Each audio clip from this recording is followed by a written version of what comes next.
disarray. We didn't come to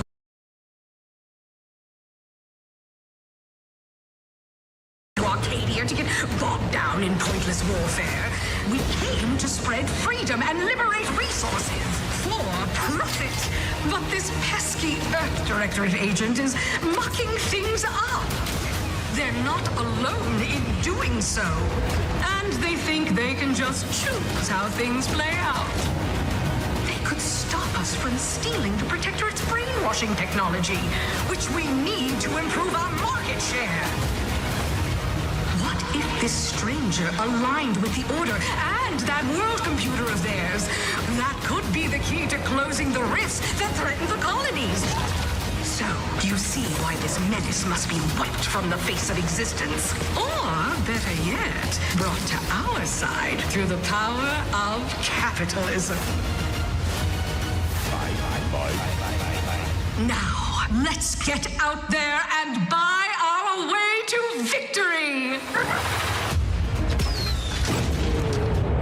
I'm yearning and yearning for you.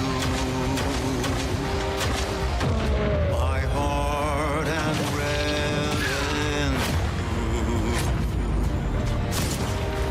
Every last bit of my way, every last bit that I'm laid, every last bit that I save is intended for you.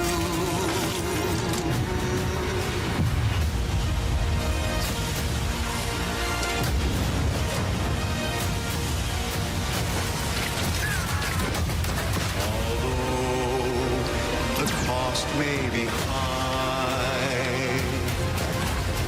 One day I know you'll be mine. Someday perhaps I'll own two. For now I'll take one that's brand new. 'Cause I'm yearning and burning for you.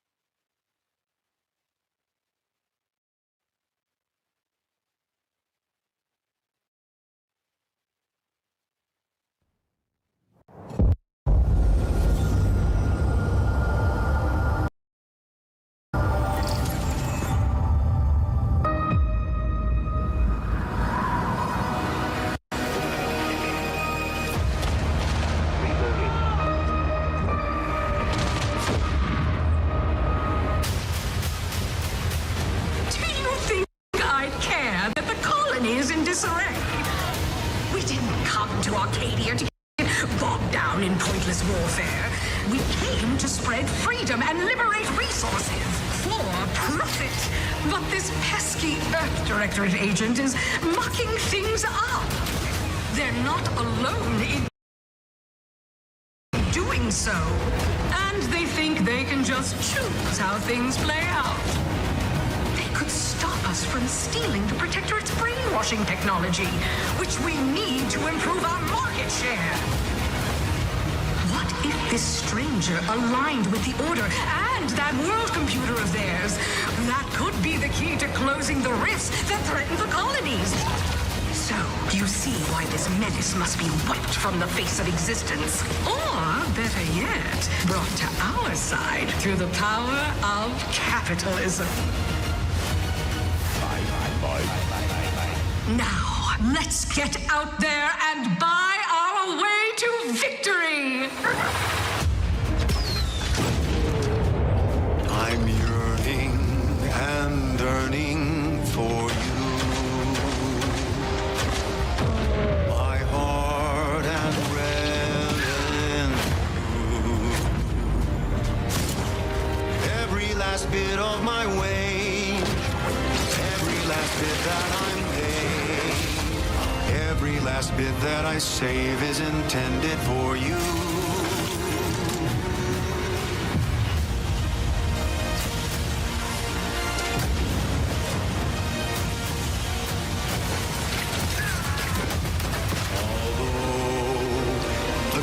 just maybe high. One day, I know you'll be mine. Someday, perhaps I'll own two. For now, I'll take one that's brand new. 'Cause I'm yearning and burning for you.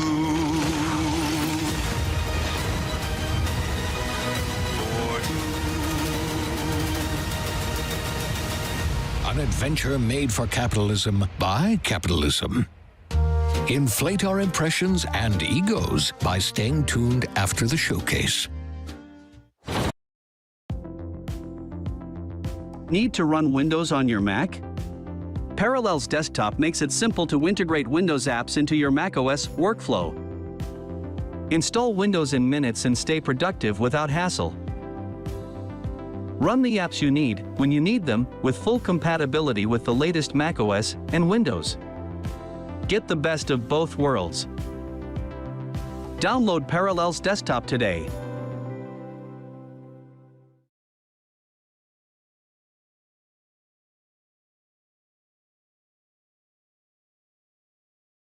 Can you please just hear me out? No, all work management platforms are the same. They take forever to learn, and in the end, nobody uses them. Monday.com is the one you'll actually love to use. It lets you set up your workflows yourself. No admin, no long approval process. You're in charge. I don't have time to set up workflows. That's fine. Monday also has a ton of templates you can choose from, so you can be up and running in no time. It's both flexible and standardized. Sounds too good to be true. You know that llamas are biologically incapable of lying. How would I know that? Anyway, did you see the dashboards? They update in real time from your team's day to day, so you're always in control. No freaking way.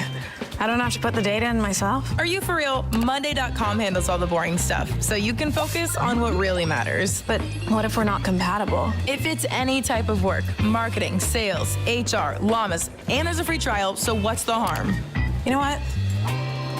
I'm ready to fall in love again. Thanks, Talking Llama. You don't remember my name, do you? Of course I do.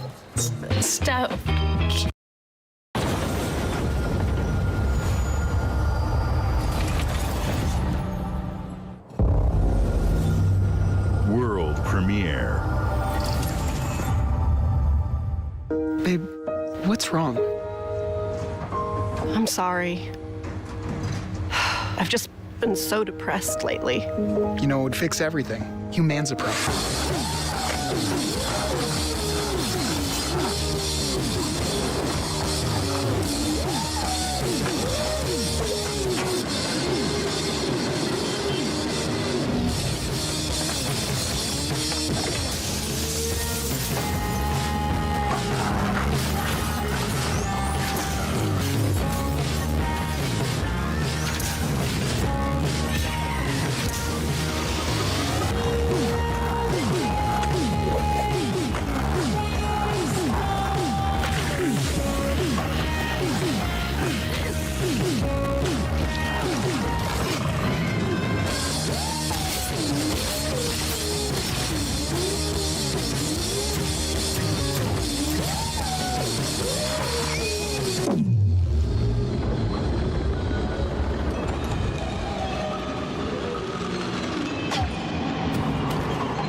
Yeah, humans are barely sentient.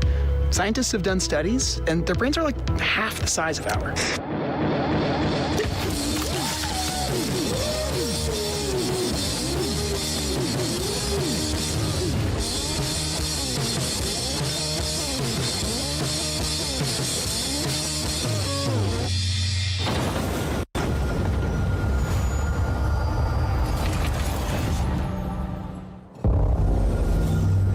World premiere.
Xbox, we strive to put the player first. And that's what you've seen from us over the years. We've led the industry with backward compatibility. We championed crossplay and cross-progression. We delivered Game Pass, first on console, then on PC, and with cloud gaming. So what's next? How can we give you even more freedom, more choice, more ways to play? Our next step is to unify your gaming no matter where you buy or play. So we're building an Xbox experience designed for players, not locked to a single store or tied to one device. The Xbox Ally is an Xbox you can hold in your hands, bringing together the power of Xbox and the freedom of Windows. On this Xbox, you can play games across your entire library, including all the Windows PC game stores, from Xbox and Battle.net to Steam, GOG, and Ubisoft Connect. And the highly anticipated Hollow Knight Silksong will be available at launch and in Game Pass when the Ally releases later this year. In fact, every new game you see in today's show will be playable on the Xbox Ally. We have always wanted you to have the unique experience of Xbox on any screen. That's why we're investing in Xbox Play Anywhere. Whether you're playing on console, PC, smart TV, or any Windows handheld like the new Xbox Ally, the Xbox experience roams with you. Your library, progression, friends, and achievements. There are over 1,000 Xbox Play Anywhere games on Xbox today.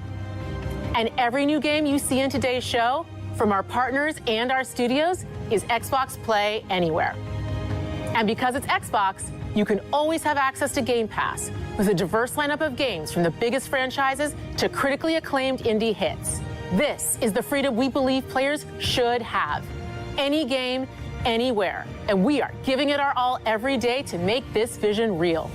But it all comes back to the games.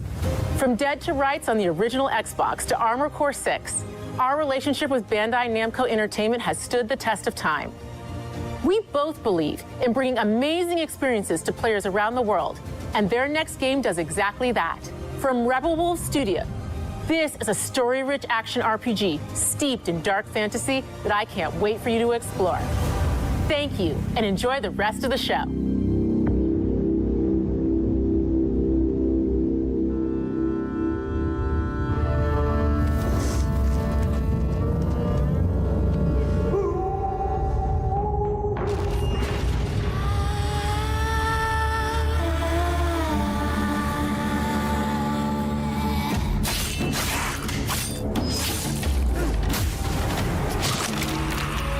Monsters have always been here,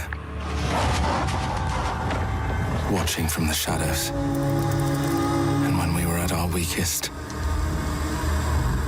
they came out into the light. We feared for our lives, but we should have feared for our souls instead. The vampires didn't come to kill us. No, they came to rule. To turn us into mindless, docile cattle. Not me, though. They tried to change me into one of them. But I became something else instead.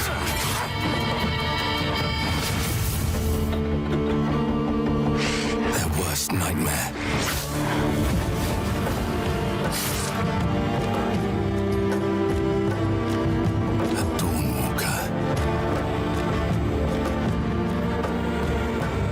Trapped between the two worlds, fighting to even the score, fighting to understand the evil behind it all. He is out there, watching, seeping into you, growing.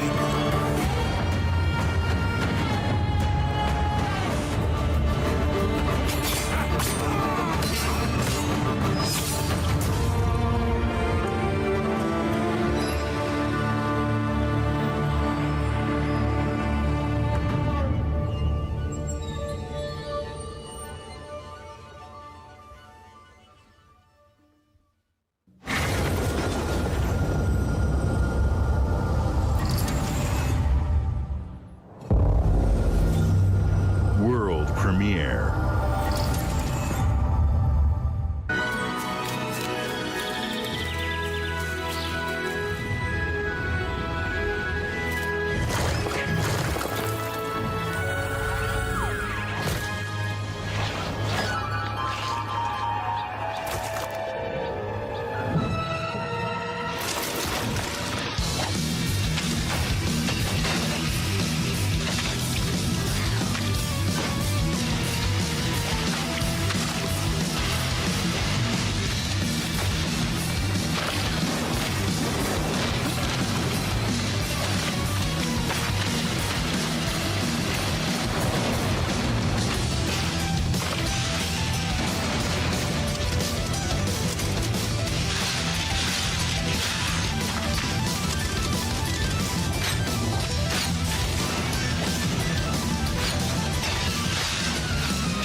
Watch your back, Yakumo. You're a wanted criminal now. I'll kill the Dark Dragon myself. It's my mission. My duty as a Raven Ninja.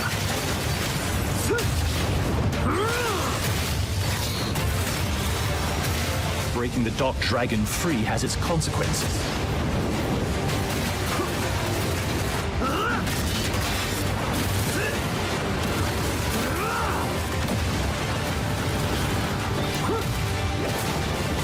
This is it. Sayori.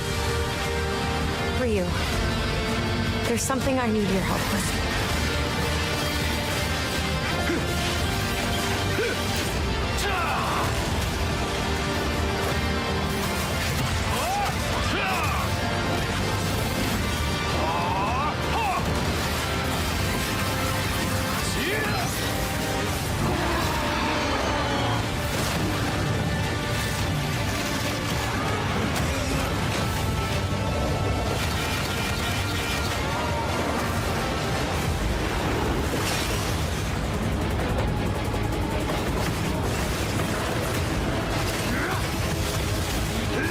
The Dark Dragon is mine.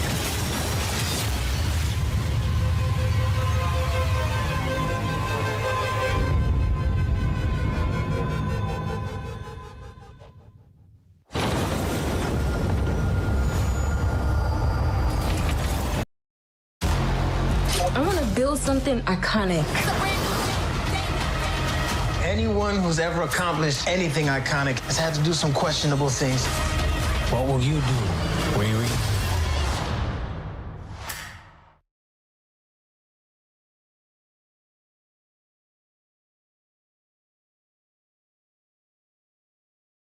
Artlist's AI voiceover feature allows you to turn your words into voices you never thought you had. Simply pick one out of the many voices that best fits your video, select your desired language, type in the text of your voiceover, and adjust voice settings such as the accent, speeds, and emotion. And boom, just like that, you have a high-quality voiceover in only a few seconds. Honestly, you'll be amazed by how good these voiceovers actually turn out. In my time on this earth, I've learned that the right story can change a person's life. Especially with videos, you can immerse the viewer into an alternate reality. If you want to save time and speed up your creative process, then this AI feature is going to change your workflow forever. So head over to artlist.io and check it out for yourself.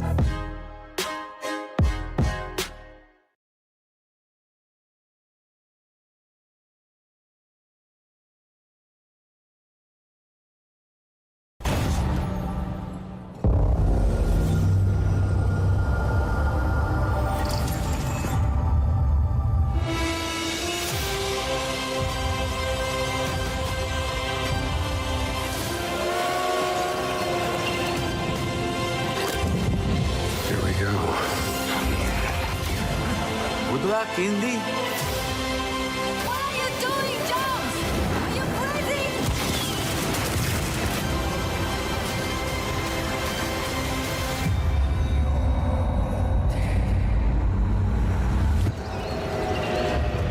This is where it starts. Beneath the streets of Rome.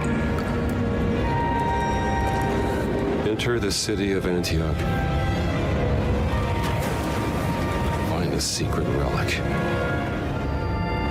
Bring it back to the Holy See. Defend the secret. They worshipped the giants.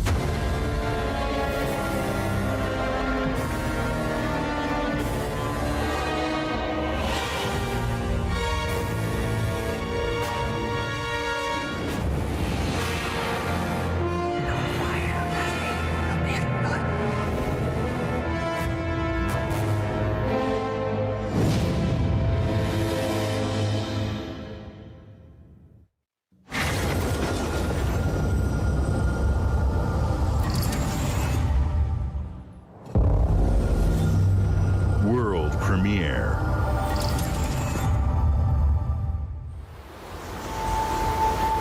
はるか昔この国に輪廻の獣が現れた。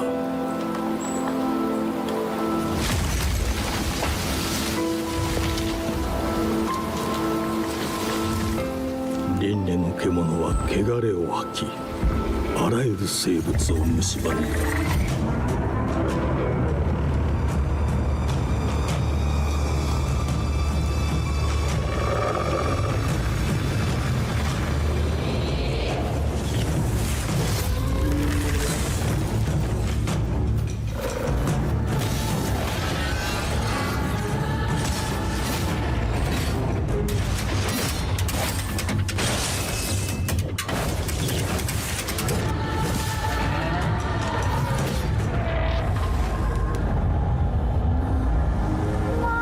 西暦4026年、人類は滅亡を待つのみ。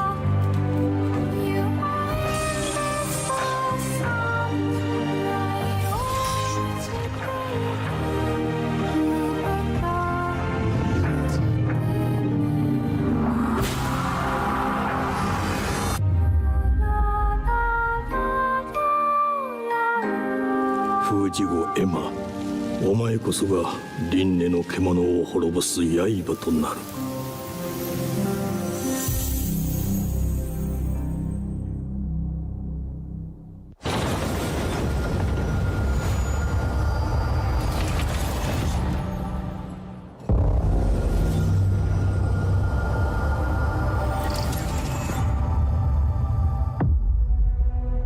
The glittering streets of Avalon sure do shine. Because they swoop their filth down to us. Get your paper in! Who's for a paper?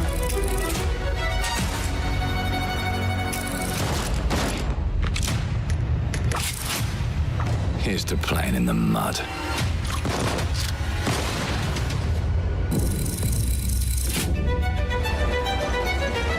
Life here ain't for the soft-hearted.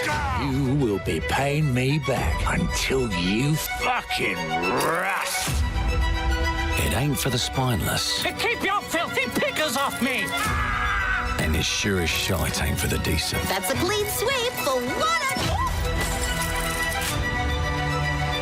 There has been a crime! Justice itself has been affronted! I have been burgled! Lord Griswick. Berto! Yes, I got that part. Do you know anyone who might wish you ill?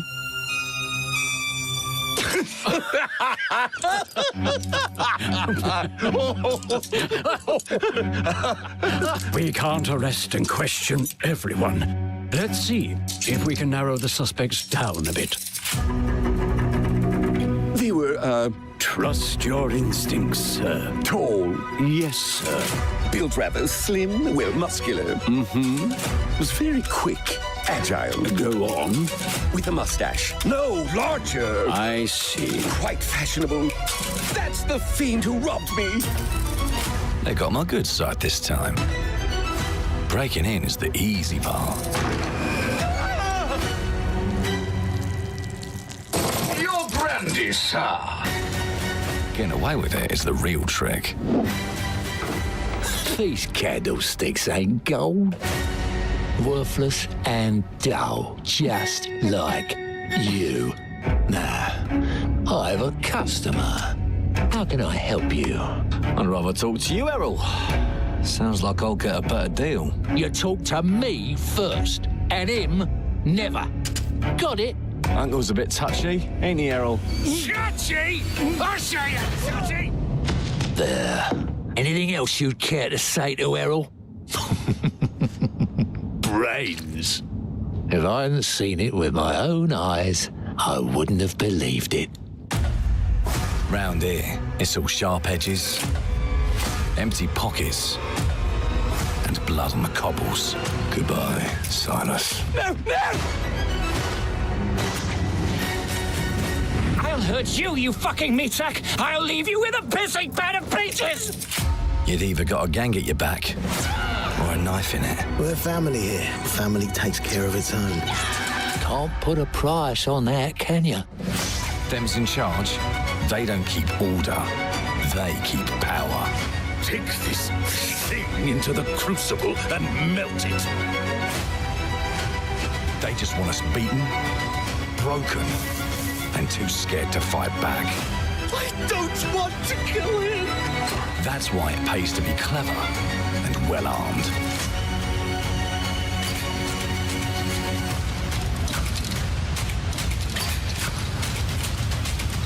Let's go and end a few arguments.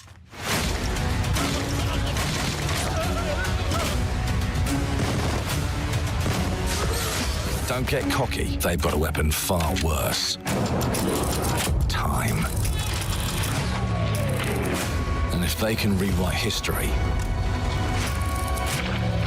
they can rewrite us. But look who just found Mummy's keys. Now I can fiddle with time. Put the bullet back in the barrel. Bring the chaos to a crawl. Take a mistake and make it like it never happened. We can change the world as we know it. One choice at a time. And I can even go back and change the past to change the future. And let me tell you, the hunters don't like it when the rabbits got the gun.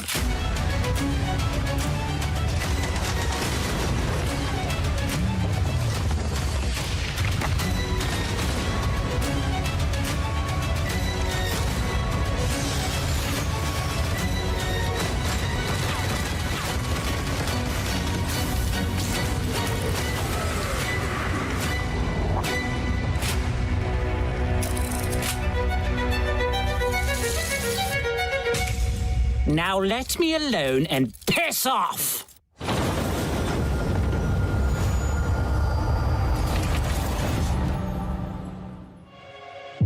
Our creative teams are dedicated to bringing players award-winning, record-breaking, critically acclaimed games. Call of Duty, Black Ops 6 from Activision, Doom, The Dark Ages from Bethesda, Diablo 4, Vessel of Hatred from Blizzard, and Avowed from Xbox Game Studios. All of our teams across Xbox First Party are shipping their most played games ever, and they're also delivering more content than ever before.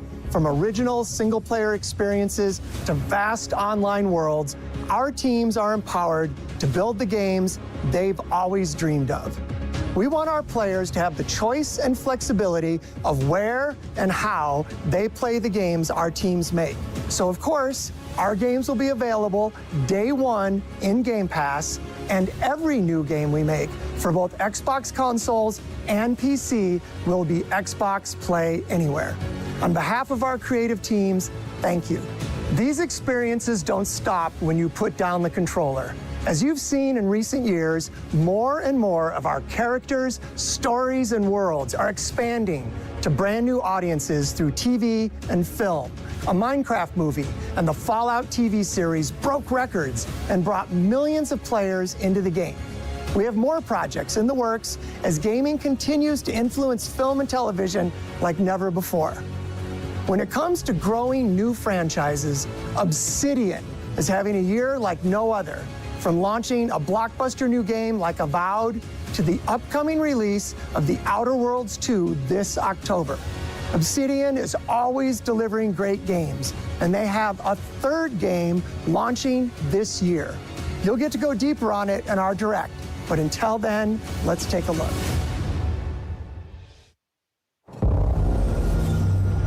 World premiere.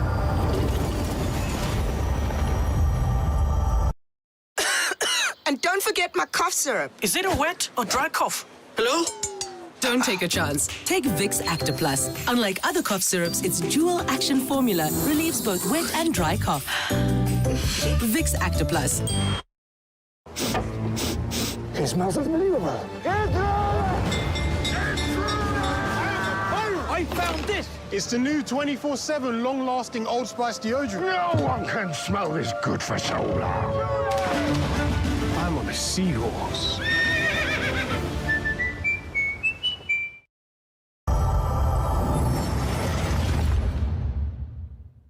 I told you, you can't run from me, you foul beast!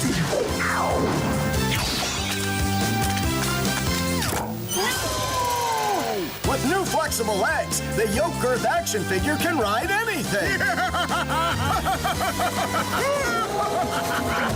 Breaking news. There's been an explosion at Brook Hollow Park. Chaos descended on a ceremony commemorating the 2-year anniversary of when 4 teenagers were miniaturized against their will and left to fight for their survival in the backyard of a deranged scientist. Formerly evil company Ominent Practical Technologies was set to dedicate a statue of the 4 teenagers, fast food science robot Burgle and Dr. Tully, when an explosion erupted. Dr. Tully and the teenagers' current whereabouts are also unknown.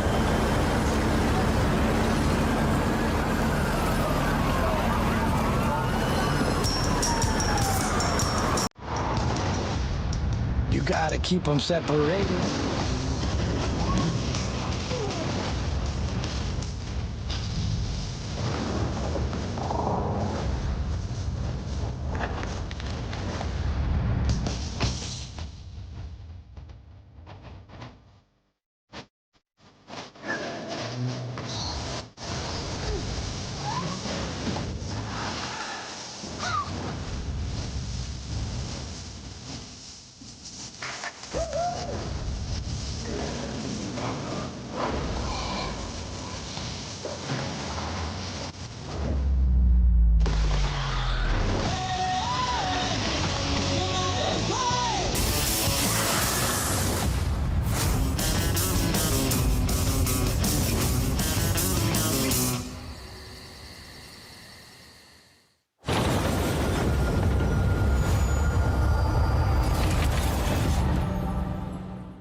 The predecessor, ND3500, reached. Accessing predecessor's travel log. Attempting data salvage.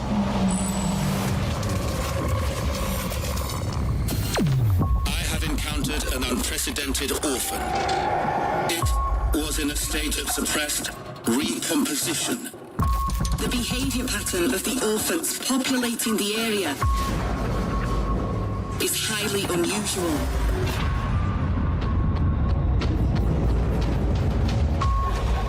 They become exceptionally aggressive.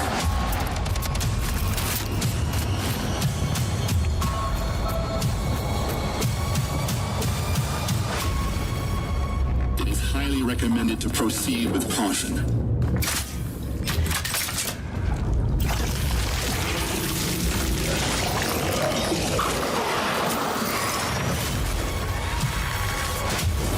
Seem to act more consistently, in coordination. Destroying the nest is now a priority.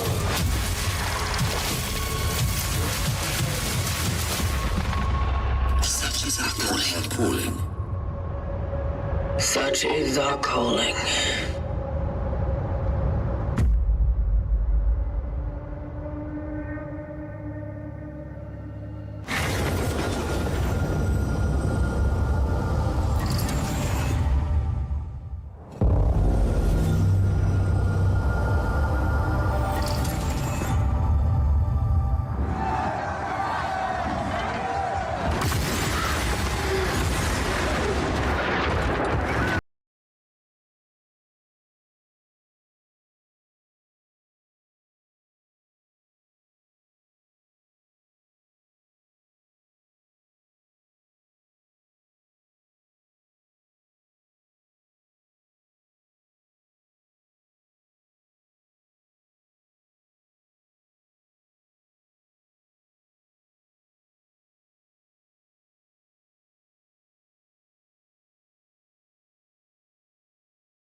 Edie! Hope 1 to mission control. We're falling!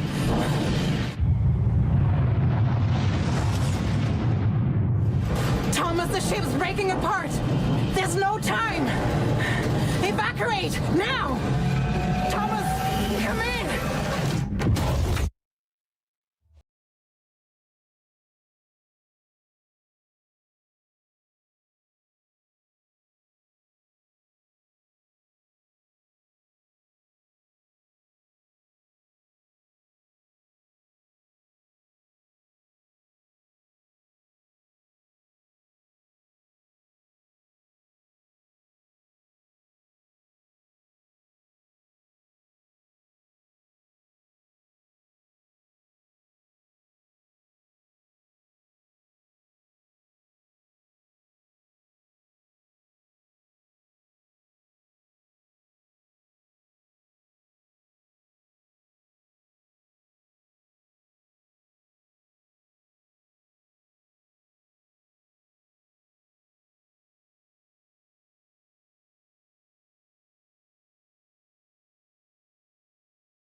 Thomas, wherever you are, I'll find you.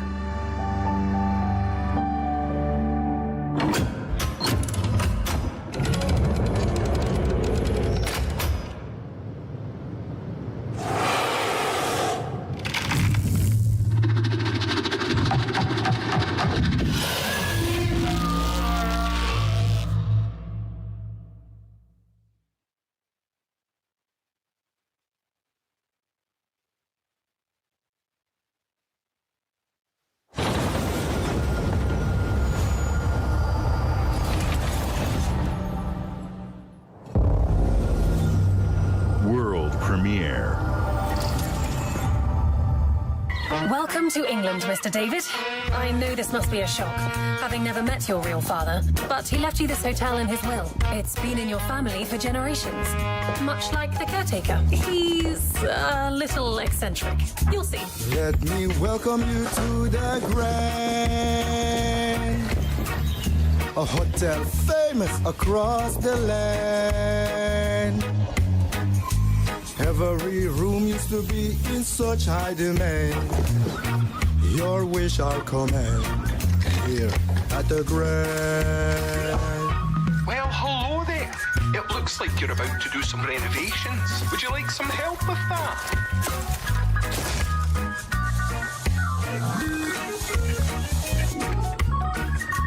So, my father was renovating the hotel when he disappeared? Not just the hotel. He was helping the entire village. You have his power tools. You know, you could pick up where he left off. You seem like a good man, like he was. I'm in. They don't suspect a thing. Just make sure the locals don't get wind of what you're really up to. Because if they find out, they will wicker man your ass. You keep looking into things, and things are gonna start looking back. Don't make the same mistake your father made. In this place, the only one you can really trust is me.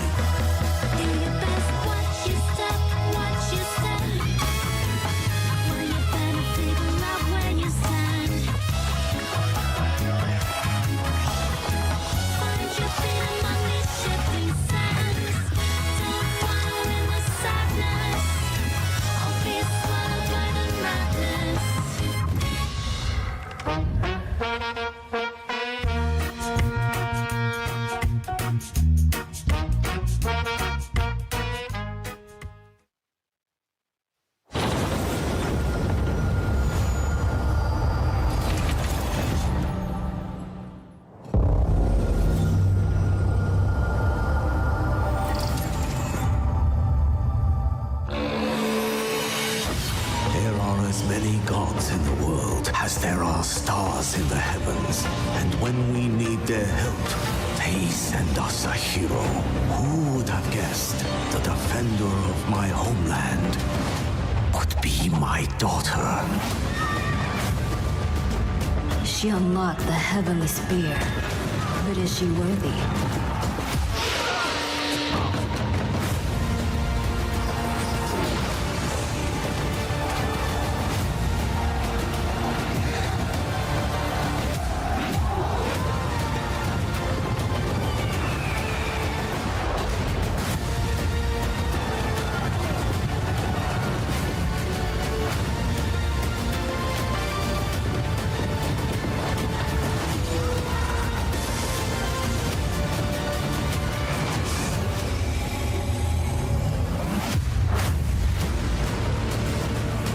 You can't rule if the heavenly spear is mine.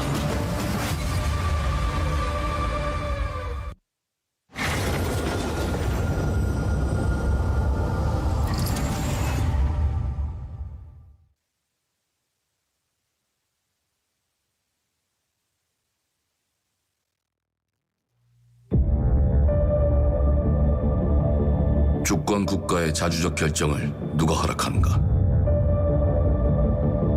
만약 이 결정이 패권 국가의 특정 정치 집단의 이익을 저해한다면 당신의 특정 행동이 대중의 의사결정에 영향을 미칠 수 있으며 반대로 누군가는 당신의 의사결정에 영향을 주려 한다는 것을 인지할 때 자신만의 온전한 입장을 세울 수 있지 않을까? 당신의 입장은 온전한 본인의 판단인가? 그렇게 믿고 있거나 믿고 싶을 뿐.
지정태!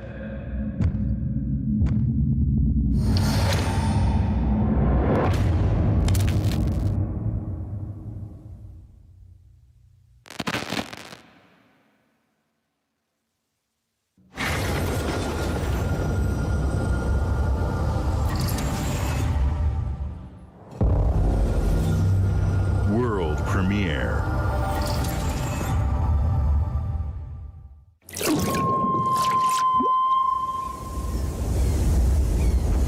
E ora Olaiem loite fativi. Novo. Ilo? Te kemaite mana. Muite unanite waiora. Dia. Novo tua libemo iwalotaname. Ona otalima di efema. Teonami.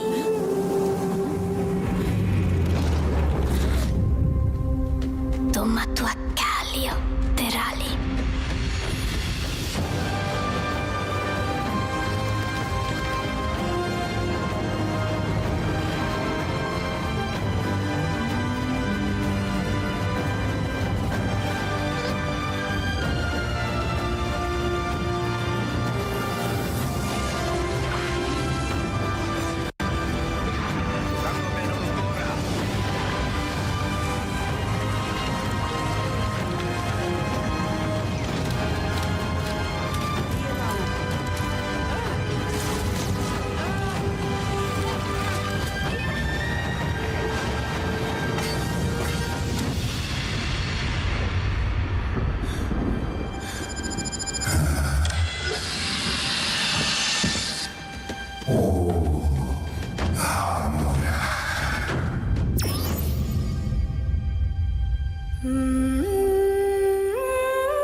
Hello there. Beautiful day to relax by the old fishing hole, wouldn't you say? When it comes to fishing, Appalachia is a land aswim with opportunity. Yes, you'll find fish of all flavors in every walk of waterway, from its mightiest of rivers to its humblest of ponds. Just step up to the bank, cast your line, and when your bobber starts bobbing, reel in the rewards. What do you got on there, Jed? Worms. And how are they biting today? See for yourself. Bagging the big fish starts with finding the right tools for the job.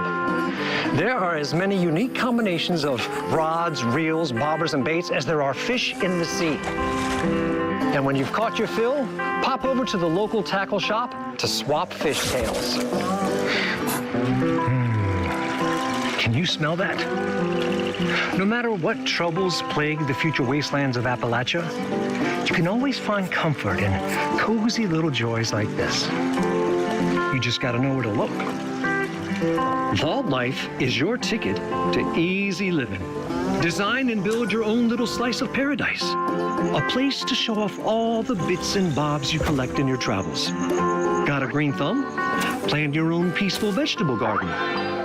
And nothing warms the heart like a neighborhood cookout. Ah, community makes a wasteland a waste home. Join today, and tomorrow you'll be kicking back and sharing a meal with friends in beautiful Appalachia.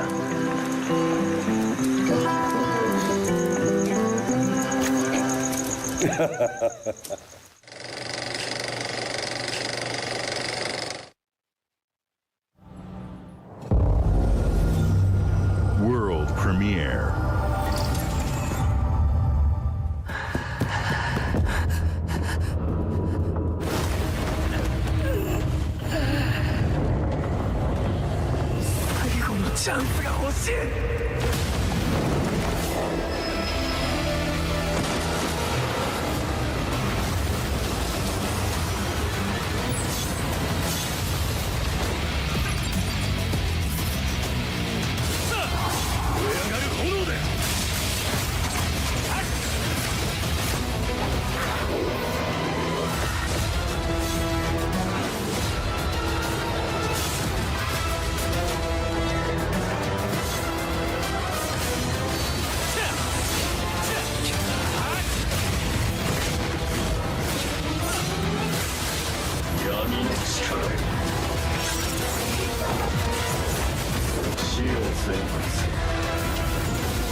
World premiere.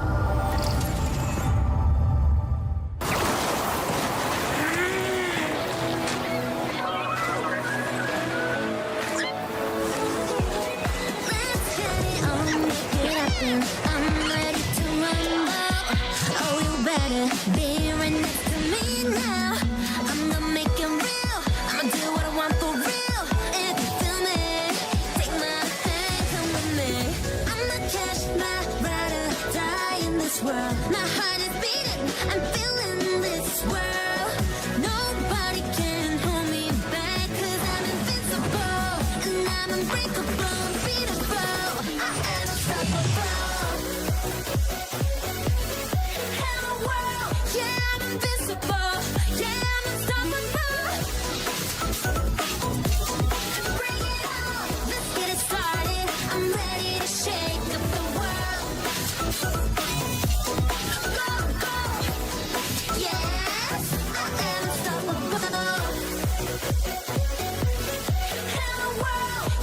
Invincible.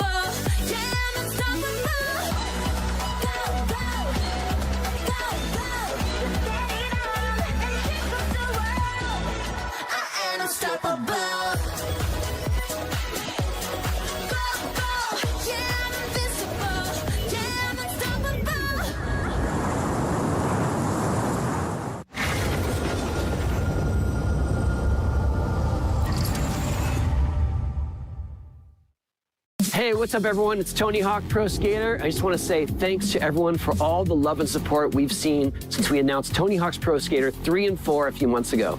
These games have changed my life, but more than that, I've seen them help spread a love and appreciation for skating all over the world, and that means everything to me and the team. I can't wait for you all to experience the game. It's been rebuilt with so much care and attention to detail, with some brand new parks, new music, new skaters, and more. And you can enjoy it all with your friends with up to 8 players in multiplayer. Tony Hawk's Pro Skater 3 and 4 officially drops July 11th, and we have a lot more surprises to come. Check out the launch trailer now.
Look who decided to show up.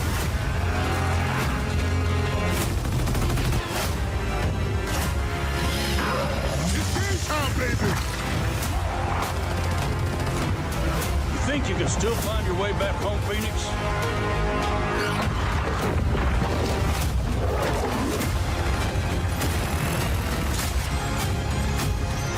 Looks like they upgraded. Nausea, baby! Let's do this.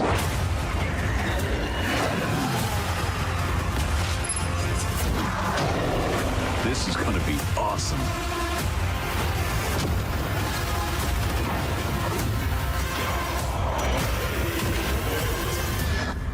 Form up!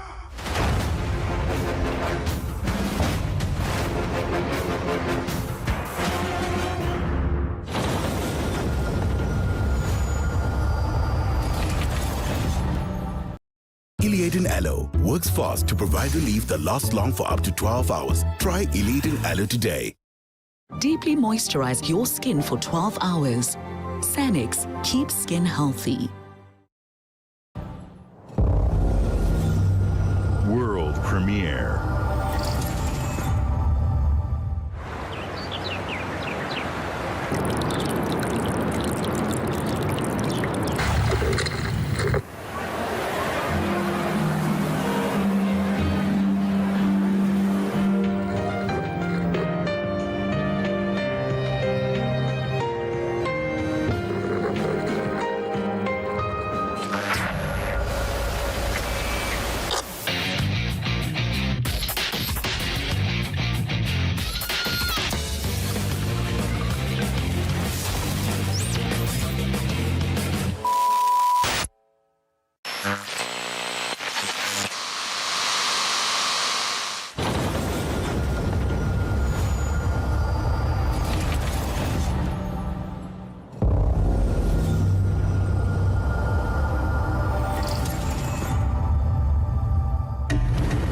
The Smugglers League is always there.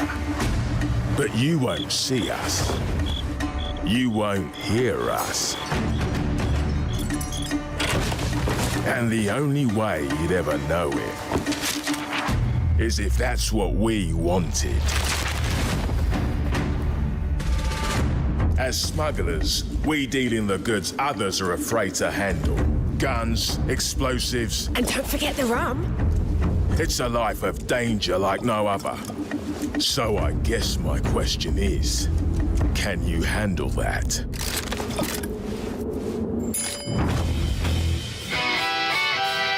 Getting your hands on gold is one thing, but you should know that this is what we're really after. The bigger the room, the better.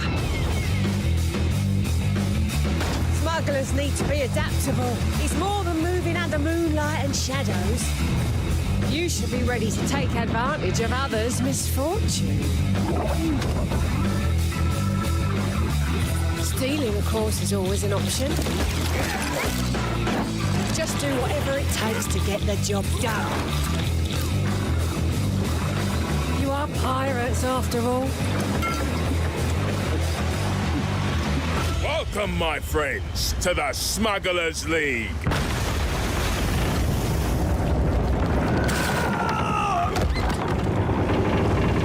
You're paying for that.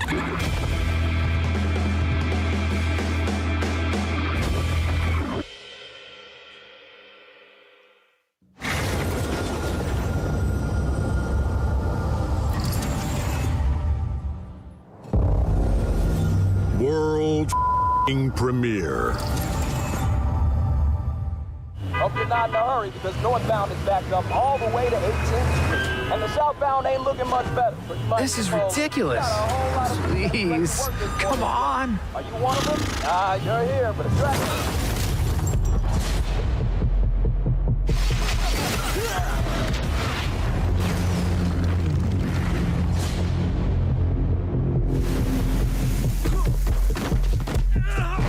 Had enough yet? No, Dad, not even close.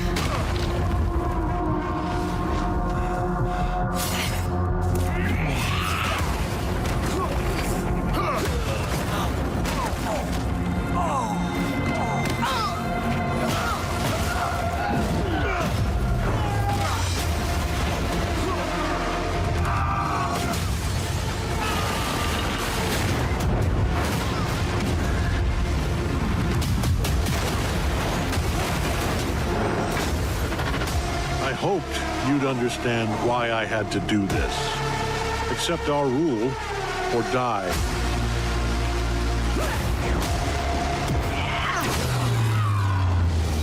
I'd like to propose a third option.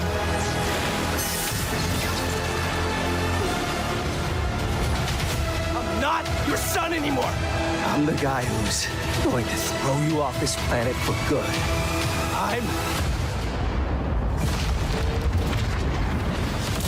I trusted you!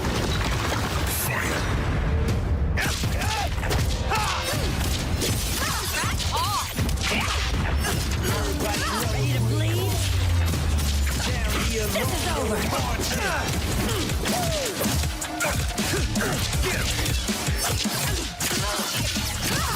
All right, coming through. Let's do this! That team is gotcha! Going up. Need a hand? Might want to look up. See how you like this? It's an army! I am ending you. I see it all now.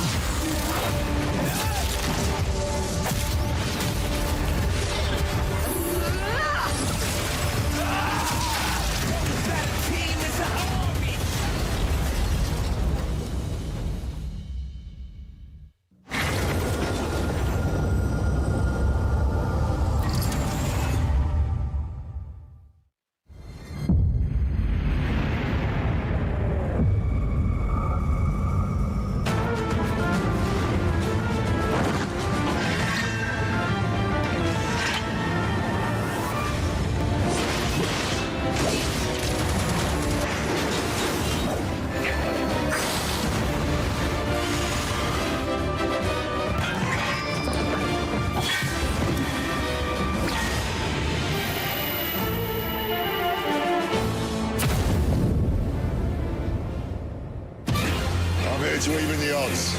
Any objections? Know your place, little lamb.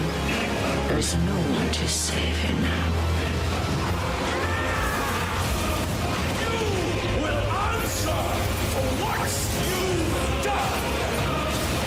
The flames are around, and the blood has won. Come to me, Ifrit!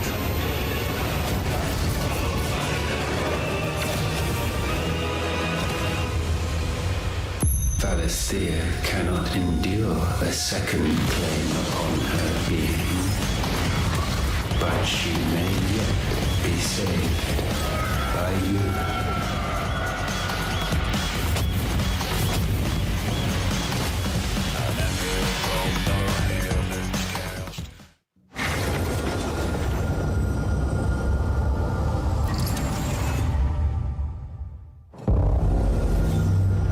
World premiere.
Games like Psychonauts 2 showed how Double Fine excels at creating unique and innovative experiences, and Keeper is no exception.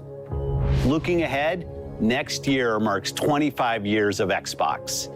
It's a big milestone for the platform and franchises that you helped build and make popular. We couldn't have done this without everyone who's been with us on this journey. As we think about bringing a new generation of players to these iconic franchises, I'm excited to share that players will get to celebrate 25 years of Xbox with a new Fable, the next Forza, Gears of War E-Day, and the return of a classic that's been with us since the beginning. Today, you've seen an incredible range of games from creators across the globe. Creators like In Exile, reaching for new heights with Clockwork Revolution. Sluggerfly, making Team Meat's modern classic platformer into 3D. Square Enix, bringing more of the critically acclaimed Final Fantasy franchise to our players. And Team Ninja, returning to the beloved series they debuted on Xbox. You've also seen the next Xbox hardware release, our Xbox Ally handheld, which lets you bring your Xbox experience and your library with you anywhere. I hope you enjoyed the breadth and depth of the games, updates, and experiences that are coming to Xbox from our partners and our own creative teams. We're seeing more players on our platform and in our games than ever, thanks to all of you. We're proud of the creativity that Obsidian is delivering this year. Immediately after Showcase, our Direct begins, where you'll go inside the studio for an extended look at The Outer Worlds 2 and Grounded 2. Thanks for joining us today. But before we get into the Direct, we have a final world premiere. Enjoy.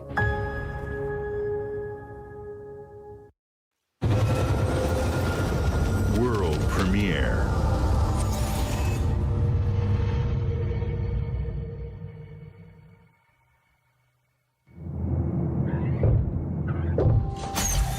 Welcome to the Guild. We have been expecting you. Please, follow me.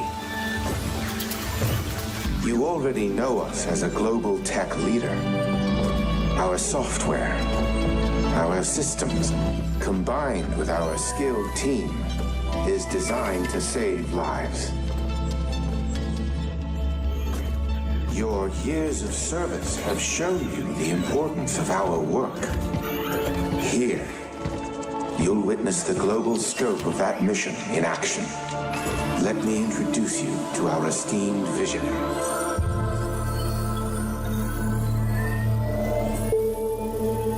For too long, we have been bound by outdated systems, accepting limitations instead of redefining them. The Guild is safeguarding tomorrow, now.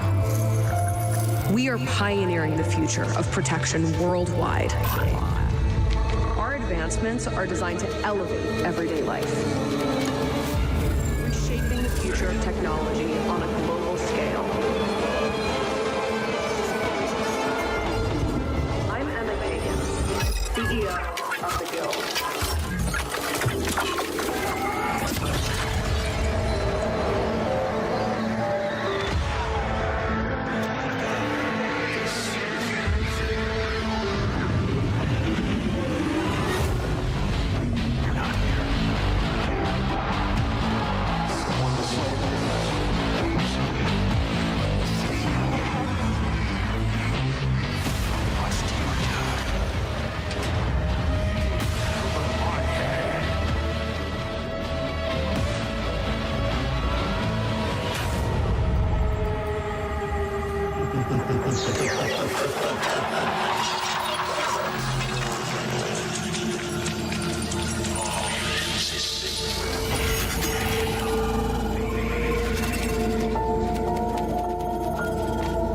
Fear is a powerful thing.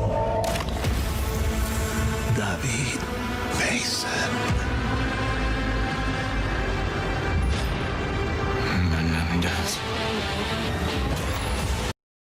There's something about Mom's touch. It makes cough, headache, and blocked nose go poof.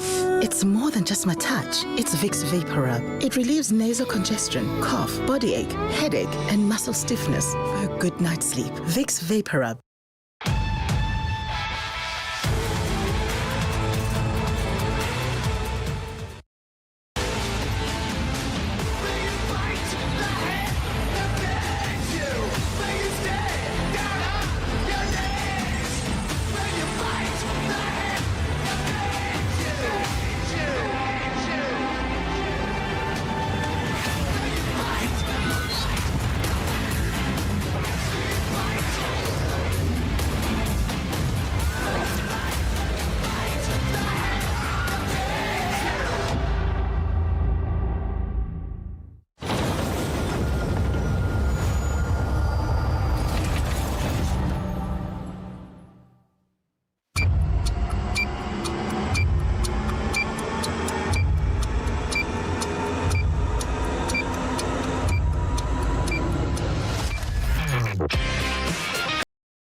Welcome to Obsidian Entertainment.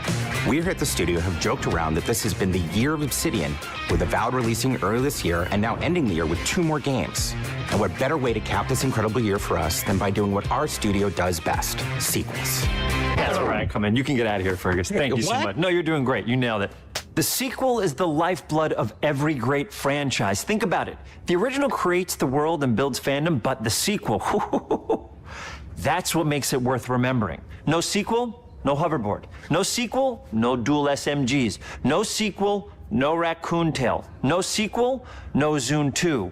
Which doesn't really exist, but I wish it had. There was a Zune 2. There was? There was a Zune 2? I'm Mark, the head of sequels here at Obsidian, and I have sequelized everything. Blockbuster movies to AAA video games to my first marriage, so trust me, I know what I'm doing. Come along on this journey with me. Part 2.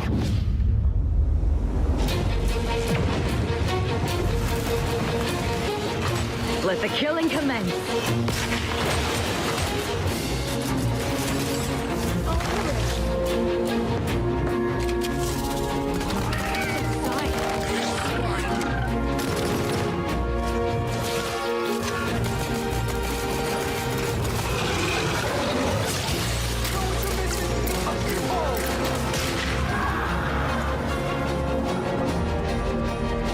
The Outer Worlds 2 is a sequel to The Outer Worlds 1. It's a continuation of the themes of robber barons in space and how people are controlled by the stories they're told by the people who have power over them.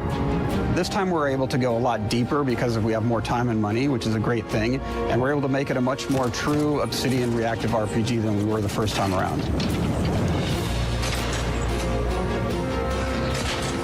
So we're going deeper and more complex with everything for this sequel. Deeper story, lore, RPG interactions, reactivity, all the things we've been known for as a company. It's really a complete realization of everything people want from an Obsidian game. Surprisingly, this is the first time in over 25 years that I've had the chance to do a full sequel for a world that I helped co-create. It's really just a fantastic opportunity to explore and expand the universe in interesting ways and to go even further with the themes of how people are affected by living in a dystopian corporate reality. You can shoot your way through it, you can talk your way through it, you can sneak your way through it. And so no matter what kind of play style that you like, this is just an awesome franchise and an awesome game to jump into, even if it's your first one. The first Outer Worlds was a great base to start from, as it has all the elements of a great Obsidian RPG. Interesting characters, deep worlds, important choices. In the Outer Worlds 2, not only did we want to double down on those elements, but we wanted to give players even more of it. We've also put a lot of investment into skills and traits that impact things like combat, conversations, and areas that we call RPG interactions, which are the part of the world where players can use their specific skills, perks, and backgrounds to solve problems in unique ways in our new, bigger worlds.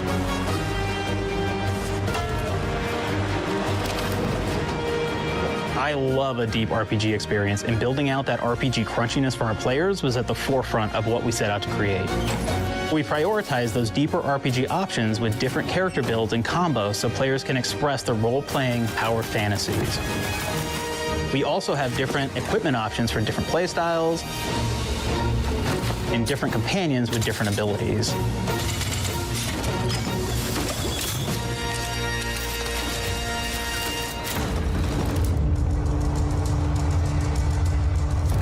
In the first Outer Worlds, you start off as the Stranger, which was basically a blank slate to build on top of with various attribute points that would begin to define your personal experience in the game. You can make any kind of character you want, but we've given you a role. That role is an Earth Directorate agent. You can think of them as kind of like space cowboys or space sky marshals. They're the good guys that go into places and kind of fix everything that's wrong. You're gonna be one of those, but we don't tell you why you joined the Earth Directorate. There could have been a lot of different reasons, right? It could have been because you're an actual lawbringer and you want to go in there and spread law throughout the galaxy. It could be that you're a roustabout and you just had nothing better to do. After you pick your background, one of the really important choices you have next is choosing your traits. While we had attributes in the first Outer Worlds, we've leaned into traits for the Outer Worlds too, which are these big changes to your character depending on which ones you pick. So it could be something like Brilliant, where you can tag extra skills and you start getting extra skill points.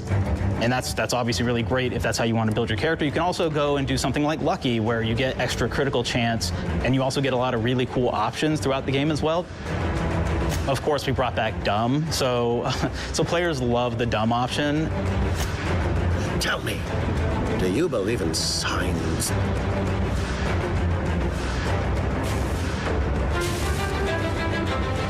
Not quite what I meant, but I like your contempt for boundaries. I could put your adventure spirit to good use. And you get like lots of really cool, fun conversation options in the game, but we took that even further. And again, there's lots of elements in the game where you can be dumb and use that for something. Could be something as simple as banging on a machine to get it to work. After you've invested in some of your traits, your next choices are going to be choosing your skills. The skills themselves basically allow you to build on your playstyle and what your character is doing in the game. That will be everything from playing stealthily to speccing for an explosive specialty.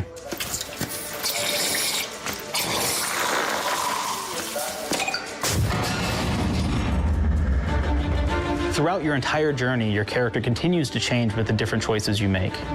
In the Outer Worlds 1, actually had more skills than we have, so we condensed them down to really the core and essence of what we really wanted there. But we made each point that you put into a skill much more impactful. So instead of getting small percentage changes, we actually did much larger changes per point that you put into each skill. And again, all these things, because of how they're checked inside the world itself, can matter quite a bit. You know, just even having one additional skill point in something can open up a lot more options in the world itself. If anybody's played Fallout New Vegas, they'll be very familiar with like the perk system. We basically borrowed that, but went even grander. We actually have more perks than Fallout New Vegas did. But here's the cool thing, right? We check and use perks for literally everything, right? So you can do everything from, hey, I want to make a stealthy build that steals stuff and is really good at that. Okay, great. Well, you can take maybe the pickpocketing perk. So that's not available to everybody, but if you select that, now you can actually go around and steal things out of people's pockets.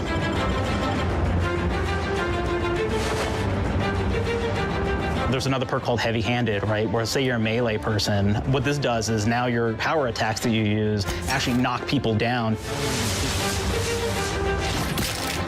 Oh man, I really like the serial killer perk. As you start killing people, they will drop hearts. And you can take those hearts, and essentially you're taking these trophies, you could say, and it's actually giving you a permanent health bonus every time you do it. We have this perk called Assassin. Now, this is an early game perk that you can take, which every time you stealth attack an enemy, you're actually going to get a movement bonus for a certain amount of time.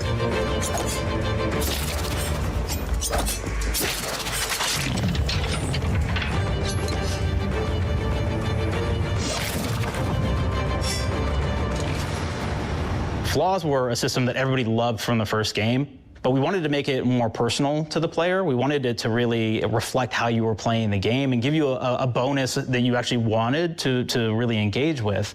With the flaw system returning, we knew we needed to go bigger, better, and more real than ever before. So we turned to the team.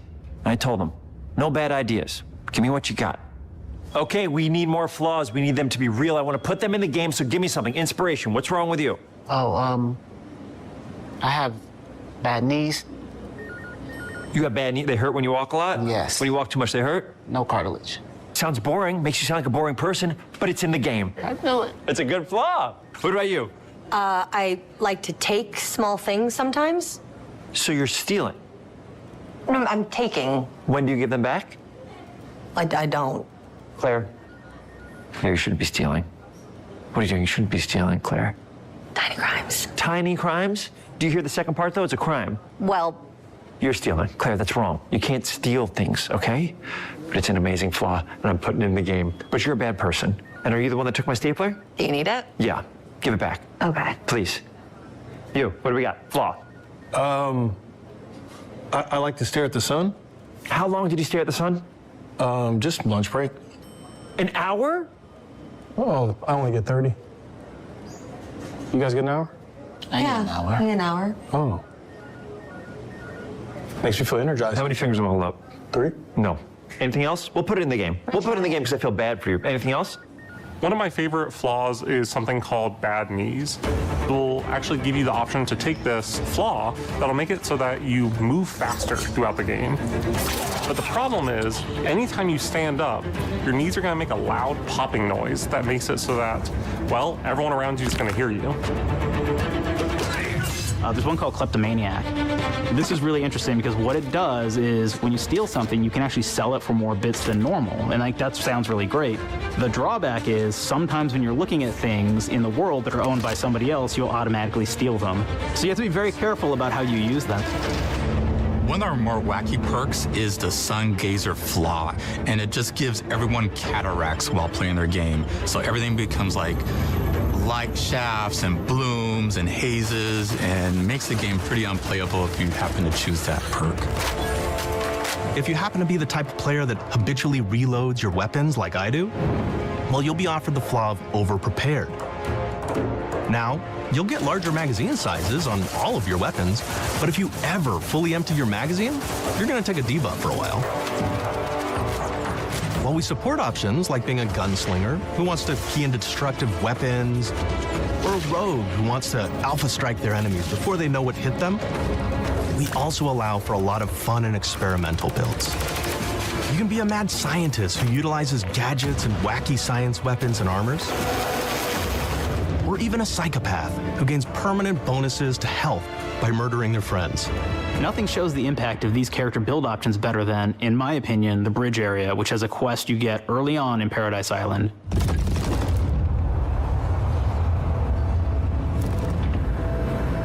Not only do you kind of encounter this very early, and it's a very core one to the story, but it really expresses our philosophy of allowing the player to solve problems in a bunch of ways.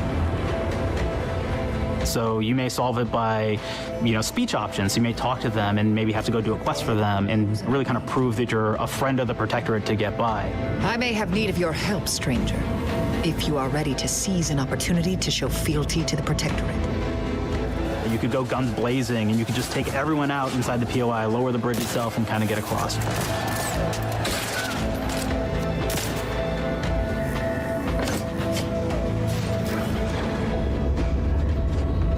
You could sneak in, lower the bridge, and then actually sneak in under the bridge to get over to the other side.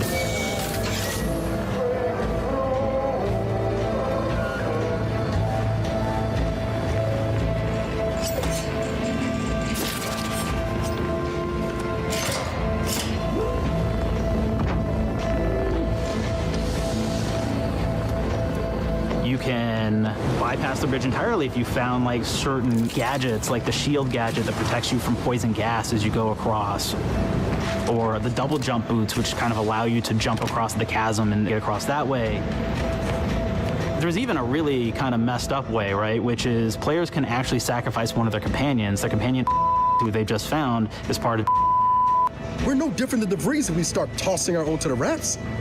I sure as law ain't gonna follow someone who can't see the wrong in it. I must admit, I'm surprised we could come to an understanding.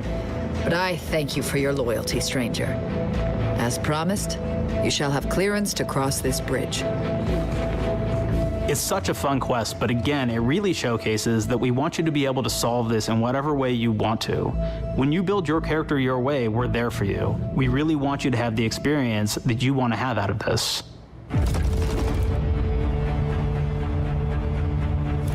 From the very beginning of our discussions about the Outer Worlds, we really knew we wanted every game to take place in a different colony.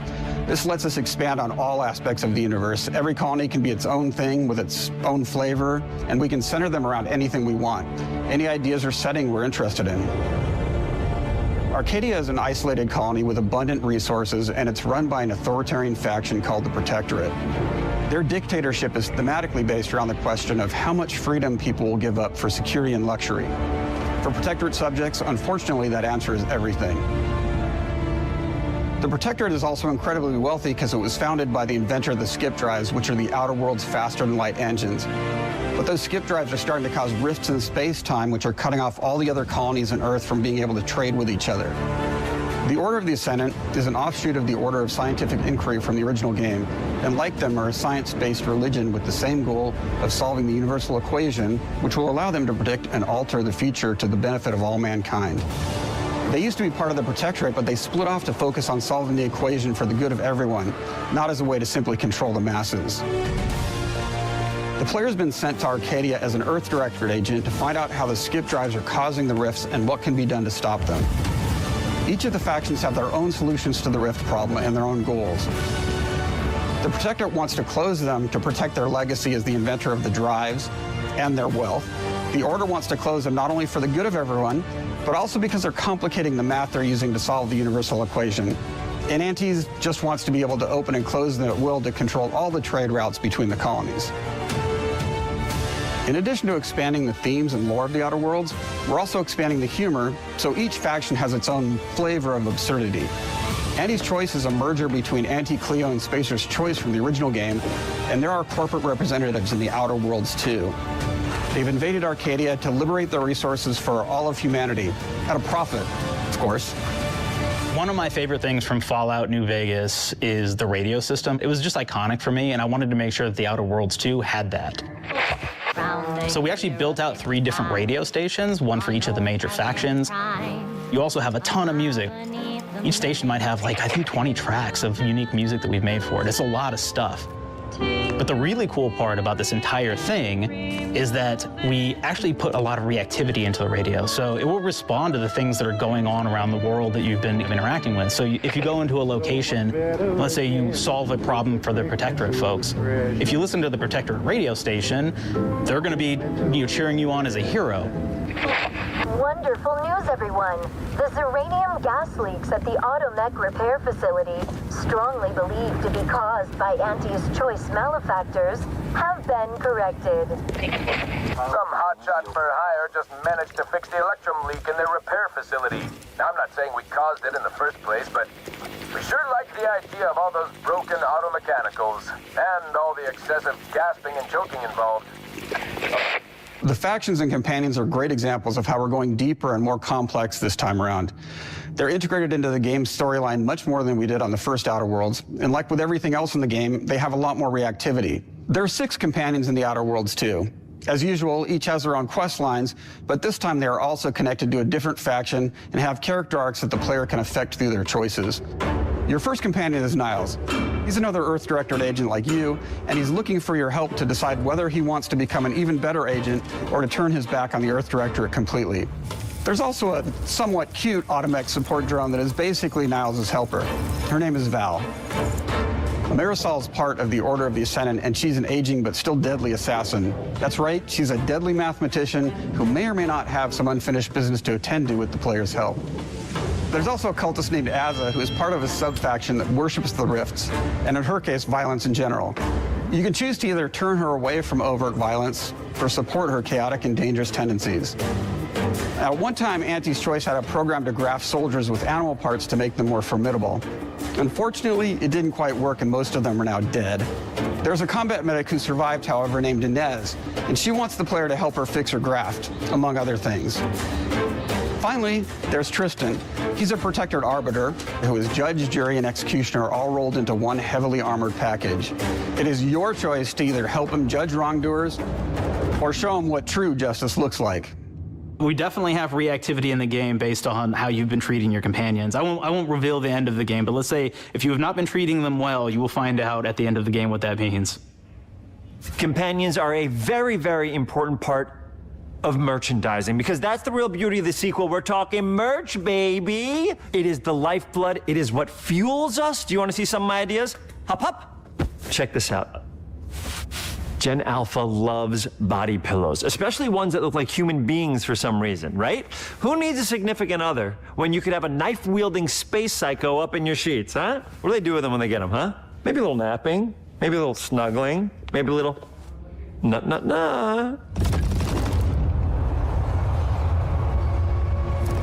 The visuals of the first Outer Worlds depicted a frontier colony in space. The Outer Worlds 2 is driven by an invasion of the Arcadia colony system by Auntie's Choice, which shifts the visuals to be more reminiscent of a World War I-like setting in space. That evolution is seen across all aspects of the game, starting with the factions.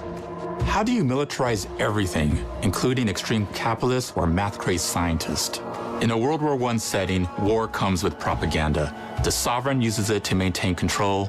Auntie's Choice uses it to help their bottom line. The Order just wants to show how it exists within the grand plan. We want players to feel like Arcadia is a living, breathing place scarred by a long-standing war. Fairfield, one of the first towns you encounter, was once under protectorate control, but has recently been taken over by Auntie's Choice. They don't just occupy the town, they rebrand it with their signature style, repainting buildings, posting guards, and adding propaganda-based holograms featuring Auntie and the Moon Man. Showing the towns evolving after the invasion helps us push immersion for our players. One of our priorities in visually realizing the world of the Outer Worlds 2 was making sure everything is clear and recognizable from the player standpoint. We want to make sure each faction has a particular look and design. So when the player is running across these vast, different environments and landscapes, they're recognizing the motifs and visuals of who they're talking to, what they're going to be talking about, and how that progresses throughout the story. The first Outer Worlds was really about player interfacing with corporations. And while we have that in the Outer Worlds 2, we really want to express not just the corporations, but how the player interacts with other facets of the world, like government entities or religious structures. And then we elaborate on those. With larger environments, we wanted to encourage exploration by improving player mobility across the board.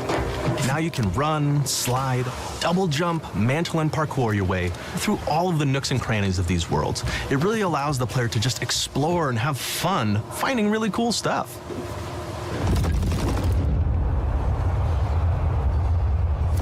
We've aimed to make everything in the Outer Worlds 2 better from top to bottom. The RPG elements were the start, but that's touched our story, our art, and especially our gameplay. A good sequel is true to the original. That's first and foremost, right? Like, we all want to add in a bunch of things as you're making a sequel, right? We want to make it bigger and better in every way. That's what we were trying to do here. And I thought we did not need this consultant. We've made enough sequels. We understand how to do this. And I will say, I don't think it's been entirely successful. I am very proud of the combat improvements we have made in the Outer Worlds 2, thanks to my patented combat system. You may be thinking to yourself, it can't be that good. Shush, what are you even talking about? You haven't seen it yet. Watch this. Put a helmet on, because I'm about to blow all of your minds with my COMBAT system, combat system. My name is Mark, I'm the head of sequels. Shall we begin? You're thinking, what's C for? C. Capitalize the fact that the people loved the first game. We're gonna take those people, we're gonna make them buy the sequel, giving out pounds, pounds, pounds. Quick ones, ha, ha, not you, Dev. Here we go. What comes after C? O. Optimize for player satisfaction. I am terrified of online gamers, okay? I wanna make them happy, so let's, okay? All right. Mobilize the players so they're ready for that sweet pre-order. Clap with me. Sweet. You don't have rhythm, Brandon, just say it. Sweet pre-order. Everybody has a different rhythm and it's blowing mine, and here we go. B, burglarize. What is this? It's basically just finding new ways to loot dead bodies. You know what I mean? Right, Otis? Okay, well, it's a big part of the game. A, you gotta agonize about how many people are gonna be angry that we have just put so much combat into this thing and almost no romance at all. We should look at ourselves. What is wrong with us, huh? We can't have one love story in this? How many people have been in love? Raise your hands. Raise your hand if you're in love. Okay, are you lying? I have a wife. Put your hand down. Toi. In French, that means two. Sequel. I think that means 3. Okay, you're getting ahead of yourself. Come on, Claire. We're on 2. And how do we end it? Anything is possible. And we've established that we're the best there is, and there's no sequel better than us. And if I could just say one more thing, thank you very much. I know I've kind of changed the world of video games today. For The Outer Worlds 2, we wanted to improve gunplay in every way. We focused on improving the feel of each weapon, the way a weapon snaps into ADS, the way recoil feels when firing, and how impactful our sound effects really sell the weapon's fantasy. To things like how unique reload animation can add a lot of character to each weapon. We've increased the variety of weapons by including new weapon types, but also through a host of fun and unique weaponry. We have things like the Bourse Blaster that fires out tumors that can explode like grenades, or can even be eaten by the player for additional health. We have a weapon called Rookie's Reward that will actually level up the more you use it throughout the game. And every time it levels up, it's got fun fanfare where it's like shooting out confetti and it's got a fun little setup. We have a really fun weapon called the pop-up gun. It fires out ad drones that will distract your enemies with corporate ads, slogans, and jingles. While your enemies are distracted, you can focus fire on them or explode these drones for additional damage. New to The Outer Worlds 2 are throwables. So you can use frag grenades to flush out enemies, smoke grenades to camouflage and escape, distraction devices to bait enemies into a stealth attack,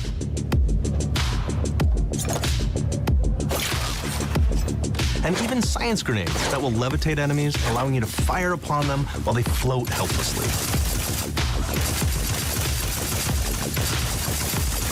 And of course, science weapons are back. We have returning favorites, like the Shrink Ray. This time it's been upgraded so you can shrink your enemy down to the size of a sprat and run over them, exploding them into bits. The Shrink Ray, that was probably my favorite one from the first game, so we brought it into the second game, but we improved it though. So instead of shrinking your enemies for a short period of time and having them re-expand, this time they stay shrunk, and we actually added in the ability to step on them and kind of squish them and kick them, because we knew that that was the player fantasy. We knew that's what everybody wanted to do. They wanted to step on the enemies, they wanted to kick them, so we made sure to double down on that stuff. In addition to things like our returning favorites, we also have some really fun and unique new science weapons. One of them is called the Armageddon. This one's really cool because it actually shoots out these masses that are like these little arms that will stick to people or cover or all kinds of different things, and they will continue to just hit them until they get destroyed. And we have another one that's just super cool called the Spectrum Dance Saber. This is a melee weapon that actually lets you attack to a musical beat. And if you continue to do that, you'll actually get additional bonuses each hit you do. One of my personal favorite weapons is called the Big Bang. It's just a big freaking gun that uses material harvested from rifts to shoot out a giant ball of energy, vaporizing everything in its path. Now, ammo's extremely rare for this weapon, but you can use it in just the right situation to devastating effects. Like another great one is Gary. If you wear Gary, he will lash out at your opponents as you're walking through combat. So we even have science armors, and we've really kind of shown off what we thought was really great for the player from a science perspective. We're all about letting people play the game their way. There are some players who prefer to be immersed in a first-person view, taking in all of the details. But there are others who really prefer to take the world in from a third-person perspective. Why not allow both? Well, now you can swap between the two, letting you enjoy the experience in whatever way you like. One of the things I really like about having the third-person mode is being able to see all of the fun and unique armors and armor combinations and weapons that you can equip your player with. All of the actions that you could do in first person, so you're double jumping around, you get to see your character in that way, and you get to take in the world and see things in a different light.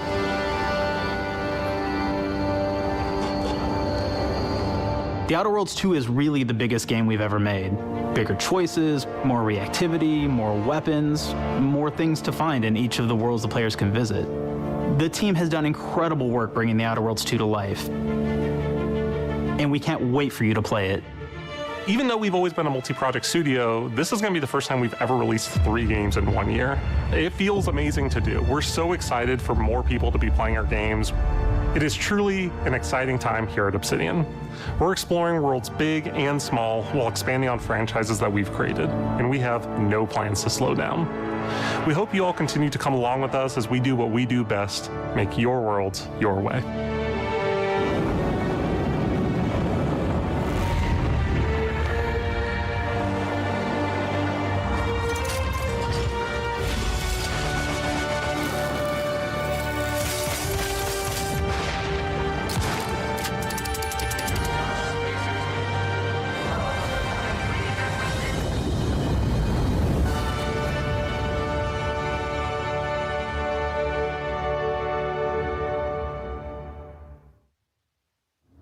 With The Outer Worlds 2, we're all about the best place to play, which is also the promise of Xbox.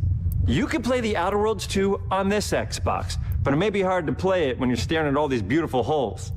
Let's cut that. You can play The Outer Worlds 2 on this Xbox. Oh yeah, now that's Microsoft. Or you can take a phone call on this Xbox, then play The Outer Worlds 2 right after. Excuse me, I'm getting a call. Hello? What am I doing? I'm playing The Outer Worlds. Hello? Yeah, this is Mark. I didn't know I had jury duty today. You could play The Outer Worlds 2 on this Xbox, but it takes 2 people to lug around safely. We're gonna go up to my apartment, okay? And this is an Xbox you actually wear that also plays The Outer Worlds 2. What do you think, Claire? This is amazing. Are you playing? I think so. Fantastic.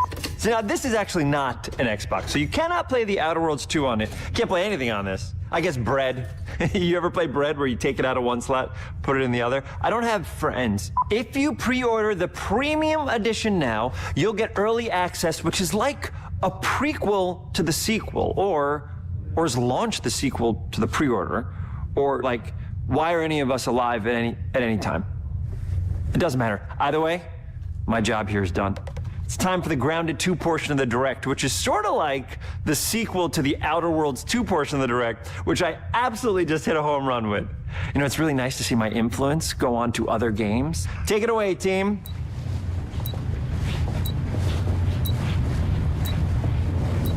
And big exit.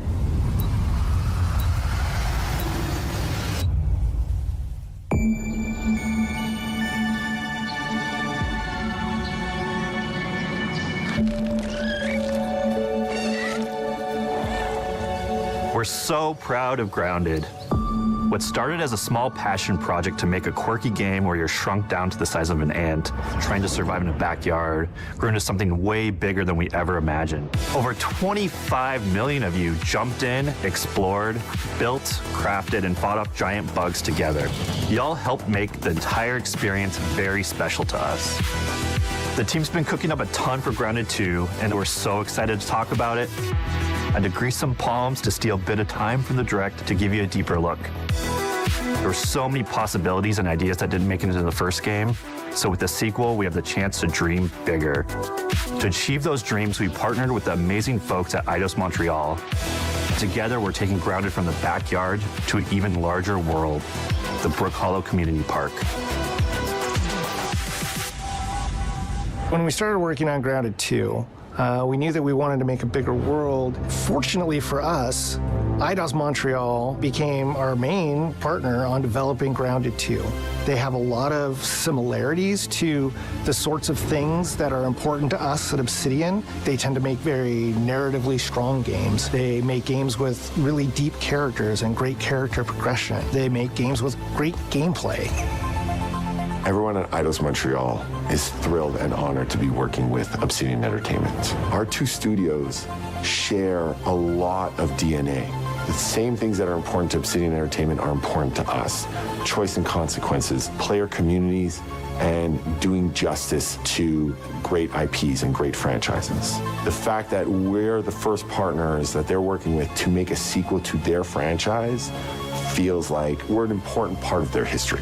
The events of Grounded 2 take place 2 years after the first game. The same 4 teenagers are returning. So there's Max, Hoops, Willow, and Pete. They're a couple years older, which means they've gone through a bit more high school, a bit more mature. It's 1992. The world's a little bit different, but we're still in that fun, nostalgic era of the early 1990s. In Grounded 2, we're moving the action out of the backyard and into the Brook Hollow Community Park.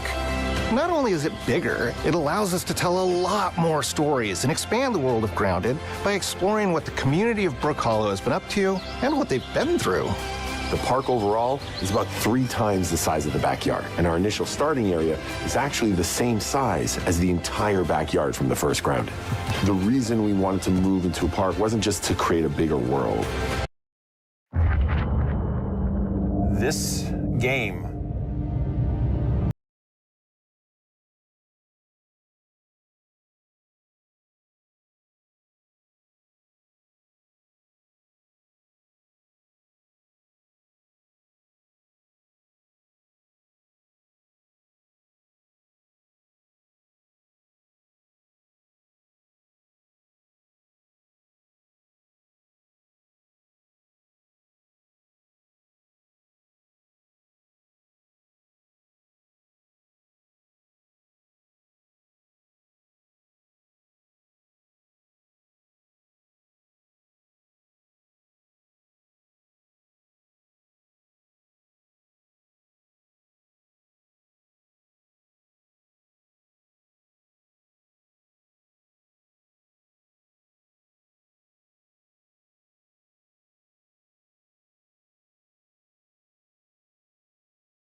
continue to change and evolve.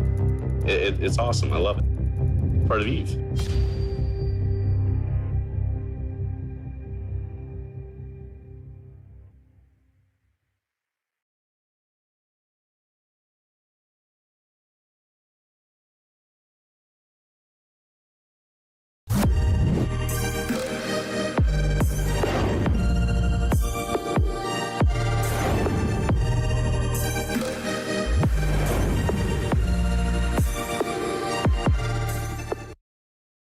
But was to give us the opportunity to explore the community of Brook Hollow and what secrets have they been hiding. What we love and what we're excited about in terms of the park is the opportunity to create environments and landmarks that are mundane at normal size, but are colossal wonders when you're the size of an ant. Everything from a giant trash can to a community picnic table or a snack bar. All of these areas come to life in a brand new way. Part of the fun in Grounded 2 is that the park was evacuated really quickly right before our teens were shrunk. And that means that the park has been sort of turned upside down and is in a topsy-turvy state. And that leads to really fun environmental storytelling, but it also leads into the creation of amazing biomes for our characters to explore. One of my favorite examples of this is the ice cream cart. In all of the commotion, the ice cream vendor's cart has been knocked over and its contents have spilled out into the ground. And what this means for our young adventurers is that they'll be able to explore this frozen cave of interesting challenges and colorful Lovecraftian horror.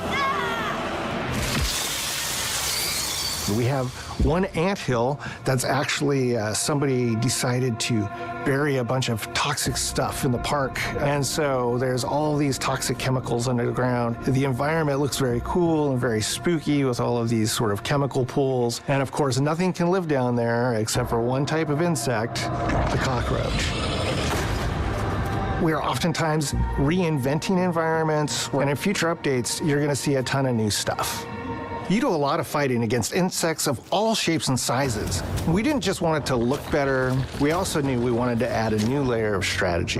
The changes that we've made aren't limited to tuning animations or adjusting attack or defense numbers or making characters or insects move faster or slower. But we did all that too, but there's also an entire sort of rock, paper, scissors strategy involving light attacks, heavy attacks, and blocking. We've also added dashing as a new way to both get out of danger quickly or jump in for a quick attack. And almost all the insects in the game will have these abilities now too. Sort of like a chess match, but one that's super frenetic, looks super cool, and is ultimately just a ton of fun. We're leaning into clear play styles for tanky warriors, low defense, high damage rogues, effect-wielding mages, and ranged hunters. In the first Grounded, we had mutations, and there were weapons and armors that favored different playstyles. In Grounded 2, not only will there be passive mutations, but there will also be active mutations. And a lot of those mutations support these archetypes. My favorite way to play pretty much any game is chasing after those game-breaking builds. And that's why I'm so excited for what we're doing with archetypes in Grounded 2. I'm all in on the rogue. Now, you can even dual-wield daggers. I've been dialing in this glass cannon build that stacks ambush, assassin, and cardio fan mutations with the wolfbane daggers and the wolf spider armor. It lets me open up combat with massive backstab damage that also inflicts venom. Then, I can use the extra stamina to reposition and try to dodge, rinse, and repeat. It's high risk, high reward, and absolute chaos in all the best way. I'm looking forward to seeing what wild combos the community comes up with and what they inevitably break once they get their hands on the archetype system. It's going to be awesome watching it evolve with player feedback and watching us try to keep up with all of your game-breaking builds. One of the great things about Grounded is the variety of players it attracts, from builders to crafters and everything in between. If you've ever watched me on Casually Grounded livestream, you'd know that I'm neither. I am a murderer of insects. Personally, I prefer the term harvester. I love going out, hitting things, and bringing the materials like insect body parts back to my friend's seas. This way, we keep progressing and playing together. We're also trying to make sure that armor and equipment are easily understood by the player, especially when they're playing co-op with their friends. It was really, really important for us to deliver on all of that for the bigger space and experience, because that was the only way we could truly support the feature the community has been asking for since the very first Grounded release. Mounts. Our mounts, we call them buggies, have an entire suite of moves and have their own special abilities and attacks. We really wanted the buggies to be an extension of the player in every way possible. And that meant making sure that buggies had unique and valuable abilities across all the core pillars of Grounded. So that doesn't just mean exploration and travel. That has gameplay implications for combat, crafting, and building as well. Just like how we wanted to expand on player playstyles throughout the game, we're going to make sure that every buggy that we add has its own personality. The Red Ant Soldier can enlist up to 2 Red Ant workers to follow you around and help you out. If you get into combat and you don't want to fight while you're saddled on your buggy, you can jump off and they'll fight right alongside you and provide support.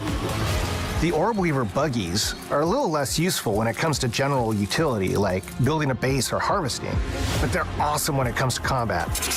Sure, their defenses aren't super strong, but they're heavy hitters. They're also super fast, and they have some great special abilities, like a scream that allows them to stun lesser-powered insects, and the ability to shoot webs and entangle other creatures. So the Orb Weavers won't be your base-building buggy. You should use the Red Ant Soldier for that. But they're super fun for exploration and combat. Red Ant Soldiers and Orb Weaver Spiders will be available at Game Preview launch. There will be others in the future, but those are the 2 we're starting with. The connection that our Grounded community has with us is something we want to keep forging with the sequel as we make an even bigger game than the original. Pretty much from day one, we knew we wanted to return to game preview for Grounded 2. Sure, it comes with some trade-offs, like the game's not done and it's out to the world, but there's so much value in building it alongside the community. Buggies change how you traverse and navigate the park. What we're doing with Grounded 2 is we're actually keeping zip lines held back so we can see how players engage with buggies, and then we can tweak zip lines to bring them back over time to really complement that buggy experience and make exploring the park far more fun. That kind of feedback loop helped shape the original Grounded, and we wanted to shape the design for Brook Hollow Park, archetypes, buggies, all of it. We also learned a lot from that first time around. One thing that stood out immediately, players blaze through our content, especially the story. That makes sense. Story, characters, world building, that's kind of Obsidian's thing. It's the flavor we bring to the survival genre. So this time, we're starting with a much bigger baseline. There's been an explosion at Brook Hollow Park. Chaos descended on a ceremony commemorating the 2-year anniversary of when 4 teenagers were miniaturized against their will.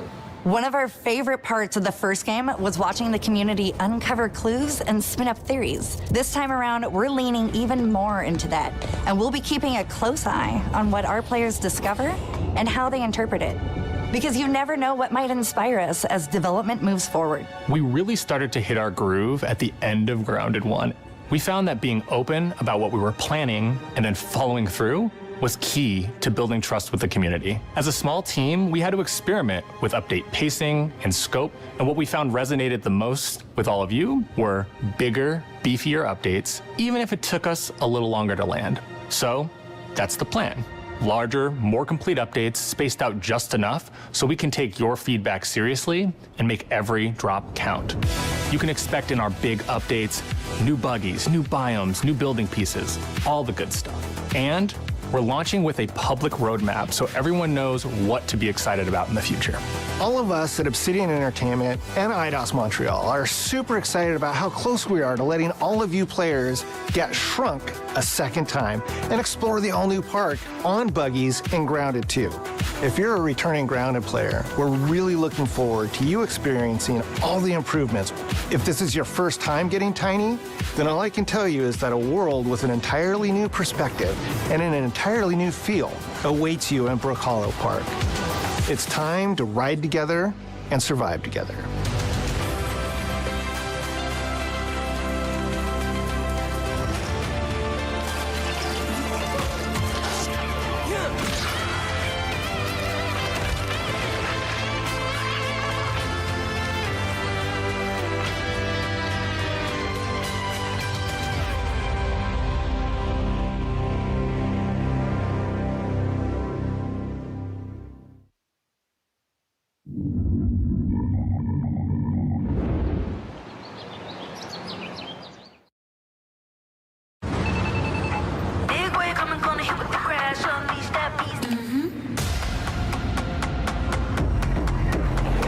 We have been expecting you. This is where it starts. We can change the world as we know it. Can you handle that? Let's do this. I'm in. I'm here to even the odds. Any objections? Here's to playing in the mud. And when we need their help, they send us a hero. Here we go. Please, follow me.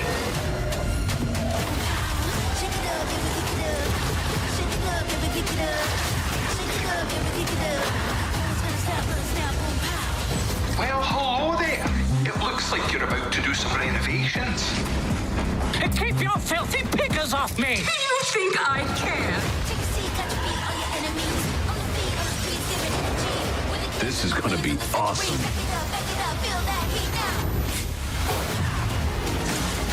Mayday! Mayday! Code 1 to mission control, we're falling!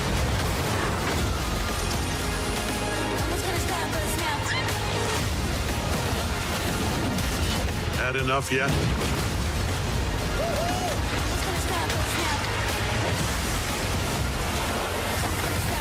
Form up! It's game time, baby!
Without drama. Scones. With drama. Sconitos. Our job is done here. Add Rama and turn your meals from good to Ramalicious.